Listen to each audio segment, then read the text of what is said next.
ശ്രീ അടൂർ പ്രകാശ് കൂടി ചെയ്തു. ശ്രീ അടൂർ പ്രകാശ്, താങ്കൾ നിലമ്പൂർ പോർമുഖത്താണുള്ളത്. ഒരുപാട് പോർമുഖങ്ങളിൽ പാർട്ടിയെ നയിക്കുകയും വിജയത്തിലേക്കൊക്കെ ഒക്കെ എത്തിക്കുകയും ചെയ്ത ഒരു കിങ് മേക്കർ എന്നൊക്കെ പറയാവുന്ന കോൺഗ്രസിന്റെ എക്കാലത്തെയും വലിയൊരു നേതാവ് വിടവാങ്ങുകയാണ്. എങ്ങനെയാണ് തെന്നലെക്കുറിച്ചുള്ള ഓർമ്മകൾ അങ്ങേക്ക്? തികഞ്ഞ ദുഃഖത്തോടും വേദനയോടും കൂടിയാണ് അദ്ദേഹത്തിന്റെ വേർപാട് എനിക്ക് അറിയാൻ കഴിഞ്ഞത്. ഞാൻ ഇന്നലെ രാത്രിയിൽ തിരുവനന്തപുരത്ത് എത്തി. അപ്പോ ഇന്നലെ രാത്രിയിലാണ് അനന്തപുരി ഹോസ്പിറ്റലിലാണ് എന്ന് എനിക്ക് അറിയാൻ കഴിഞ്ഞത്.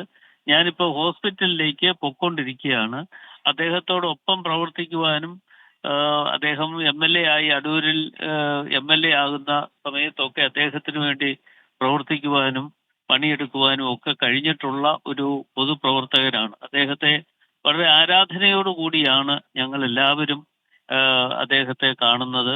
ഇന്നും ആ ആരാധന മനസ്സിൽ വെച്ചുകൊണ്ടാണ് മുമ്പോട്ട് പോകുന്നത്. അദ്ദേഹം തികഞ്ഞ ഒരു ഗാന്ധിയൻ എന്നുള്ള നിലയിൽ അദ്ദേഹത്തിന്റെ വേർപാട് ഞങ്ങളെയൊക്കെ സംബന്ധിച്ചിടത്തോളം, കോൺഗ്രസ് പ്രസ്ഥാനത്തെ സംബന്ധിച്ചിടത്തോളം ഏറ്റവും വലിയ വേദനയും ദുഃഖവും ഉണ്ടാക്കുന്ന സംഭവങ്ങളാണ്.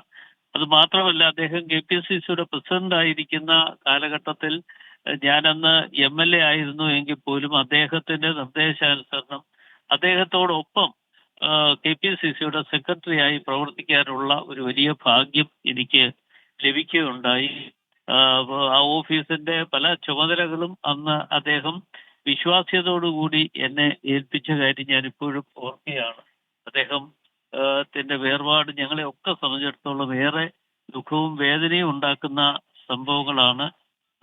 അദ്ദേഹത്തിന്റെ കുടുംബത്തിനും അദ്ദേഹത്തിന്റെ ബന്ധുമിത്രാദികൾക്കുമുള്ള ദുഃഖത്തിൽ ഞാനും പങ്കുചേരുകയാണ്. ഞാനിപ്പോൾ തന്നെ ആശുപത്രിയിൽ എത്തിച്ചേർന്ന് കുടുംബാംഗങ്ങളെ എല്ലാവരെയും കാണും. ഞാൻ ഈ KPCCയുടെ എന്നെ AICC കൺവീനറായി നിയോഗിച്ച അവസരത്തിൽ അദ്ദേഹത്തെ കാണണം എന്ന് ഞാൻ ആഗ്രഹിച്ചിരുന്നു. എങ്കിലും അന്ന് അദ്ദേഹം ആശുപത്രിയിലാണ് എന്നുള്ളത് കൊണ്ട് പിന്നീടൊരു അവസരത്തിൽ കാണാമെന്ന് അദ്ദേഹം പറഞ്ഞതനുസരിച്ച് എനിക്ക് അവിടെ നേരിട്ട് പോയി അദ്ദേഹത്തിന്റെ അനുഗ്രഹം വാങ്ങാൻ കഴിഞ്ഞില്ല. പിന്നെ പലവട്ടം ഞാൻ അന്വേഷിക്കുന്ന അവസരങ്ങളിലുമൊക്കെ അദ്ദേഹത്തിന്റെ ബുദ്ധിമുട്ടുകളെയും പ്രയാസങ്ങളെ കുറിച്ചും അറിയിച്ചതനുസരിച്ച് അവിടേക്ക് പോയില്ല എന്നുള്ളത് യാഥാർത്ഥ്യമാണ്. പോകാതിരുന്നത് മനഃപൂർവ്വമല്ല, ആ കുടുംബ അംഗങ്ങളുടെ ഒരു നിർദ്ദേശാനുസരണമാണ് അത്തരം കാര്യങ്ങൾ അന്ന് നിറവേറ്റിയിട്ടുള്ളത്. എന്തായാലും ഇന്ന് ഈ വേദനയോടുകൂടി മാത്രമാണ് ഈ വേർപാട് അറിയാൻ കഴിഞ്ഞിട്ടുള്ളത്. ആശുപത്രിയിലേക്ക് പോകുന്നു. ബാക്കിയുള്ള ചടങ്ങുകളൊക്കെ എങ്ങനെയൊക്കെയാണ് എന്നതിനെക്കുറിച്ച് അദ്ദേഹത്തിന്റെ കുടുംബ അംഗങ്ങളുമായി സംസാരിച്ചതിന് ശേഷം മാത്രമേ മനസ്സിലാക്കാൻ കഴിയുന്നുള്ളൂ. അടൂർ പ്രകാശ്, ഏത് കലുഷ രാഷ്ട്രീയ സാഹചര്യത്തിലും തെന്നലയുടെ മുഖത്ത് ഒരു നറുനിലാവ് പോലൊരു പുഞ്ചിരി എപ്പോഴും ഉണ്ട്.